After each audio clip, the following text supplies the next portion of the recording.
Prospective sur le populisme de retour en force depuis quelques années, incarné notamment par le président Trump. Les enjeux du populisme et du protectionnisme sont au cœur d'ailleurs des discussions au congrès de l'Association des économistes québécois qui se tient à Montréal. En présence notamment de notre invité ce soir, le député français Roland Lescure, président de la Commission des affaires économiques à l'Assemblée nationale française. Bonsoir. Bonsoir. Et vous êtes ancien vice-président à la Caisse de dépôt et placement du Québec, bien sûr. Le populisme, d'abord, si je vous demandais de définir ce que c'est exactement. C'est la capacité qu'un certain nombre de leaders ont à parler directement au peuple en gommant un peu d'un revers de main les élites, et puis surtout leur capacité à être populaire, et donc à se faire élire, pour certains même à des fonctions de responsabilité importantes. Vous en avez mentionné un il y a quelques secondes. Le président Trump, par exemple.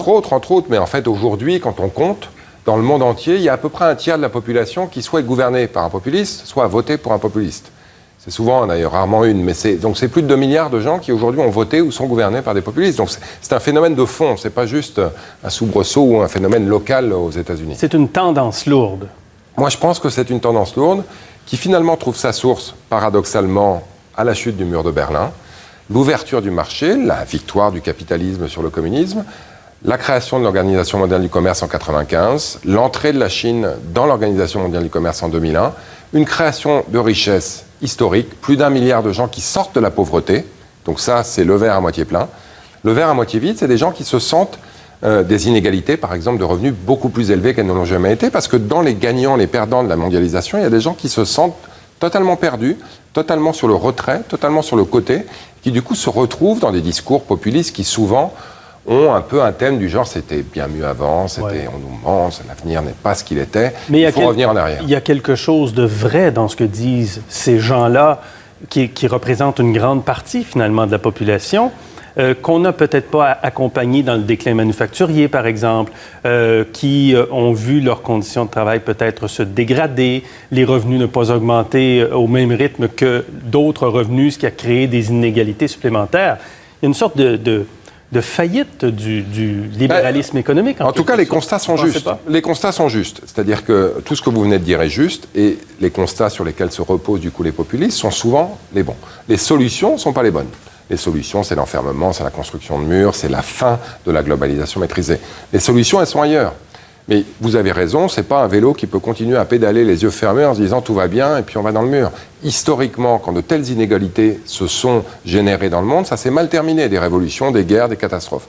Donc il faut changer le sentier, il faut changer le chemin, il faut une croissance plus inclusive, il faut une croissance plus égalitaire, il faut une croissance qui tienne compte davantage de l'environnement.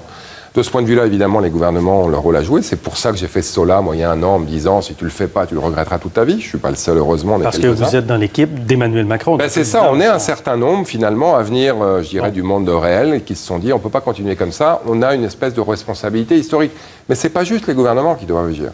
Tous les agents économiques, les entreprises, les salariés, les syndicats, les experts, je leur ai dit cet après-midi au congrès de la SDEC, vous avez aussi un rôle à jouer pour nous aider à inventer le modèle d'avenir, parce que le modèle actuel, il fonctionne en termes de création de richesse, il ne fonctionne pas en termes d'inégalité, et donc il n'est pas viable. Et il y a une forme de déconnexion qui existe aussi dans un sens, puis la France est un bon exemple pour ça, parce que Marine Le Pen, qu'on peut qualifier de populiste, je pense, a quand même été au deuxième tour, 34%. Qui sait, la prochaine fois, ça pourrait être davantage. Donc, tout n'est pas gagné chez Emmanuel Macron et chez les gens qui pensent que ça prend de la croissance inclusive. Donc, est-ce qu'il y a un problème de communication également et de connexion, je vous dirais, entre les élites, les décideurs économiques, les décideurs politiques comme vous maintenant et une bonne partie de la population? Il y a un problème d'écoute. C'est-à-dire que pour être entendu, il faut d'abord commencer par écouter les gens. Et ça fait partie des choses que Emmanuel Macron a fait différemment pendant sa campagne, qu'on continue à faire au maximum, d'aller à la rencontre des gens pour les écouter. Il y a des élections européennes dans un an. On vient d'aller à la rencontre des Français pour leur dire, pour vous, c'est quoi l'Europe? Qu'est-ce qui fonctionne? Qu'est-ce qui ne fonctionne pas? L'Europe, pour moi, fait partie des solutions. Quand vous demandez aux Français, est-ce que l'Europe fait partie des solutions ou des maux, ils vous disent non, c'est un mal. Ça fait partie des problèmes. Donc il y a un vrai sujet, comme vous le dites, de communication, de perception. Il faut expliquer, il faut aussi écouter. Un des trucs qui est sorti le plus dans la Grande Marche, donc la consultation qu'Emmanuel Macron et son équipe avaient lancée avant l'élection présidentielle, c'était que l'égalité homme-femme était un vrai sujet en France, qui n'était pas sur les radars, et qu'on a mis comme une des grandes causes du quinquennat, parce qu'on n'est qu'à la fois convaincu que d'un point de vue économique, évidemment, ça a du sens, de donner plus de pouvoir et de puissance à la moitié de la population qui en est exclue, mais aussi parce que c'était un vrai sujet d'inégalité en France qui nous remontait sur le terrain. Oui. Donc il faut vraiment aller écouter les gens. Mais prenons l'exemple de l'accord de libre-échange Canada-Union européenne, puis vous étiez de ce côté-ci quand c'était à se négocier, puis là vous êtes maintenant en France. Est-ce qu'on a bien expliqué? Parce que ça aussi, c'est un accord important qui soulève et suscite beaucoup d'inquiétudes chez les Français, oui, comme chez les Canadiens également. Alors, il suscite énormément d'inquiétudes, et en partie, vous l'avez dit, parce qu'il a été, je pense, correctement négocié. C'est un accord plutôt moderne qui tient compte notamment de l'environnement, là où aucun accord ne l'a fait. Et ça, on l'entend. Les leaders politiques disent ce que vous venez de dire là. Ça, mais est-ce que ça se rend jusqu'à l'ensemble de la population? On est en train de faire un débat en France qui n'a jamais eu lieu avant. On en a débattu au Parlement, parce qu'un des mouvements voulait un référendum sur le sujet. On va avoir une ratification au Parlement qui va venir d'ici la fin de l'année, qui va nous permettre de débattre de tout ça. Et le vrai sujet derrière la ECG, c'est pas est-ce que le Canada est un bon partenaire? Évidemment, il l'est. C'est est-ce qu'on est pour ou contre une globalisation différente, ou est-ce qu'il faut se refermer? Et d'une certaine manière, la ECG est un espèce d'otage à ce vrai débat de fond, qui est aujourd'hui... On se ferme ou on s'ouvre, et si on s'ouvre, comment on s'ouvre? Et c'est vraiment que deux options? On se ferme ou on s'ouvre? Je pense qu'il faut s'ouvrir différemment, parce que sinon on va se fermer. C'est plus on se ferme ou on s'ouvre. Si on continue à s'ouvrir comme on s'est ouvert depuis 20 ans, je pense qu'on va dans le mur. Donc on a besoin de repenser la manière dont on s'ouvre, à la fois d'un point de vue environnemental, d'un point de vue social, d'un point de vue de l'inclusion.